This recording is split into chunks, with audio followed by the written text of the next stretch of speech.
And so today we're going to do a shared read and we're going to do a poem like we do every week during Reader's Workshop. So the poem this week is going to be Puddle Jumper. Now it's up to you how you wanted to do this. You can just listen to it this one time and then practice reading it yourself, or you could do it a couple days like we do at school, whatever works best for you and whatever you would like to do.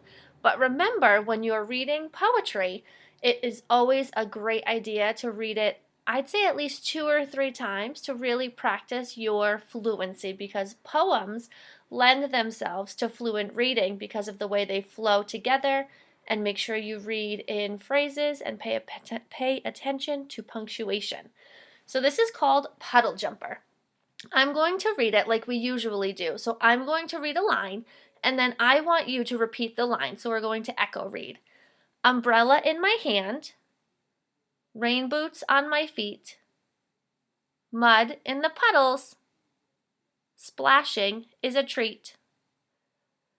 I chase my friends, we run through the grass, we jump in the puddles, we have a blast.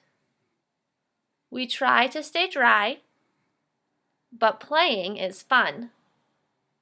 We run back home when the rain is done. The bright sun's out. What do you know? The clouds are gone. There's a rainbow. So for that time, it should have been an echo read. I read one line and you read the same line right after me. This time, I'm going to read the lines a little quicker together because this time I would like you to choral read with me. So I want you to read the same words and the same lines at the same time as me. Start with the title, Puddle Jumper.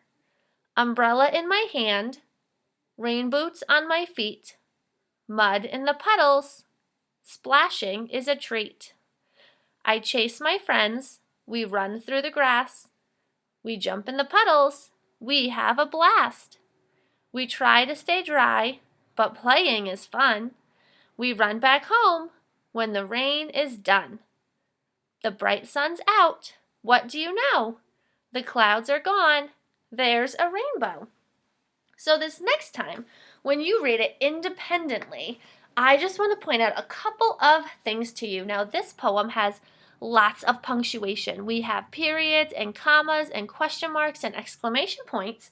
And we know that when we come to a sentence that has one of those, our voice has to be different based on what's at the end of the sentence.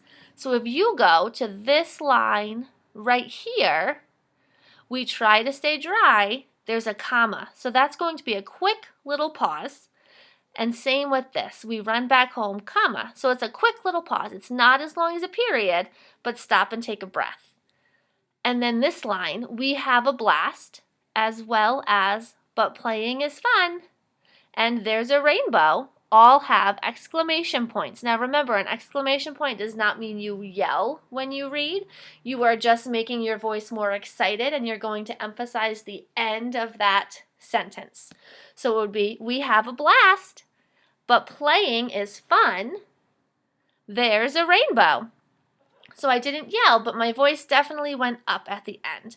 And we're going to do something similar for this question right here. What do you know? When you have a question mark, the last word, your voice has to go up a little, not in actual voice level, but in your voice tone. So you're not getting louder, but your voice is actually going up. It's going to sound a little higher. So what do you know? I want you to try that right now. What do you know? Read it with the question mark at the end. And then when you're ready, you can go back through and read it to work on your fluency. This poem sounds fabulous when you read it with phrases that are already built in.